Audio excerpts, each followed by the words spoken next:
Assalamualaikum warahmatullahi wabarakatuh. Alhamdulillah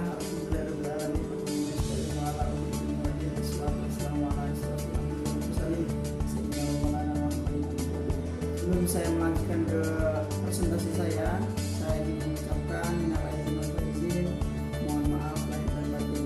Dan saya akan presentasikan salah satu teolog Eropa, lebih khususnya negara Jerman, yang bernama Joseph Van Es.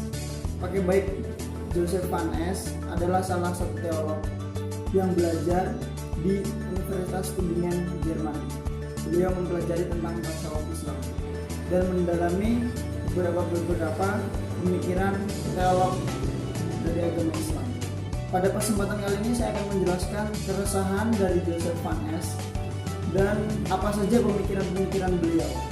Yang pertama, keresahan dari apa yang dipikirkan oleh beliau Joseph Van Es adalah salah satu pernyataan dari seorang pemikir dari agama Islam yang berpendapat bahwa fuqaha tidak menggunakan logika ketika menentukan hukum Islam. Ini pernyataan dari Abdul Latif Al-Baghdadi, dan hanya satu yang menggunakan logika, yakni Al-Mawardi. Ini adalah pendapat dari Abdul Latif Al-Mawardi. Oke, baik, saya akan melanjutkan tentang pembahasan kita pada kali ini, yaitu yang pertama kita akan membahas tentang logika. Logika adalah hukum-hukum yang mengatur manusia untuk ke arah berpikir yang benar dan sehingga terhindar dari kekeliruan dan kesalahan dalam berpikir.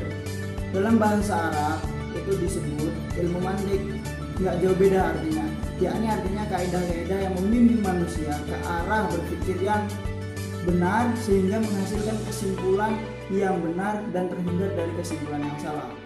Selanjutnya, logika Aristoteles adalah logika tentang kategori silogisme, yaitu silogisme yang mempunyai proporsi kategorik.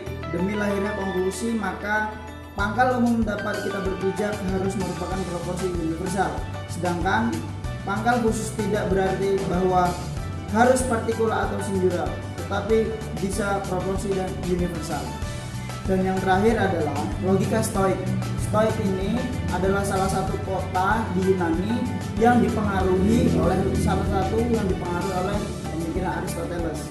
Logika Stoik adalah term yang mempunyai kandung oleh premis mayor, mungkin bagian antecedent atau mungkin bagian konsekuennya, tergantung oleh bagian yang diakui atau dipungkiri oleh premis minornya. Contohnya gini, logika Aristoteles, contoh, tumbuhan itu butuh air. Anggrek adalah salah satu tumbuhan, maka anggrek butuh air. Seperti itu. Kalau logika Stoik seperti ini, jika Muhammad makan, maka Ahmad akan makan. Sekarang Muhammad makan, maka Ahmad juga ikut makan. Itu salah satu contoh dari pemikiran Stoik. Dan selanjutnya, kegelisahan dari Joseph Van Es ini dipublikasikan pada suatu tulisan buku yang dikarang oleh beliau, yakni yang berjudul The Logical Structure of Islam Theology. Ini berisikan bantahan-bantahan beliau terhadap pernyataan Abdul Latif mengatakan bahwasanya fuqaha terdahulu tidak menggunakan logika. Nah, sekarang kita lihat hukum Islam yang ada pada Al-Quran.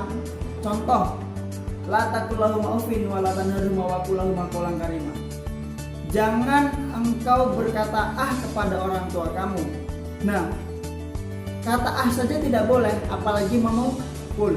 Nah, ini adalah salah satu logika yang dibangun oleh filsuf dari Yunani, yakni Aristoteles. Tumbuhan butuh air, anggrek adalah tumbuhan, maka anggrek butuh air. Sama ketika itu dilarang, apalagi memukul. Ini adalah salah satu contoh hukum Islam yang dipengaruhi oleh pemikiran Yunani. Nah, tetapi di sini pemikiran-pemikiran Yunani atau pemikiran-pemikiran kaum Stoik dan Aristoteles itu dibatasi oleh teks, karena orang Islam mempercayai bahwasanya teks atau wahyu yang diturunkan dari Tuhan itu sesungguhnya sevalid-validnya informasi. Jadi saya di sini menyimpulkan bahwasanya yang pertama, pemikiran Abdul Latif Al-Baghdadi itu dapat dibantahkan karena beliau mengatakan tidak ada fuqaha yang berpikir secara logika. Ini dapat terbantahkan. Yang kedua, struktur logika Islam, konstruksi pemikiran logika Islam itu ada yang dipengaruhi oleh kaum Stoik dan pemikiran logika Aristoteles. Sekian dari saya. Apabila banyak kekurangan saya mohon maaf. Wassalamualaikum warahmatullahi wabarakatuh.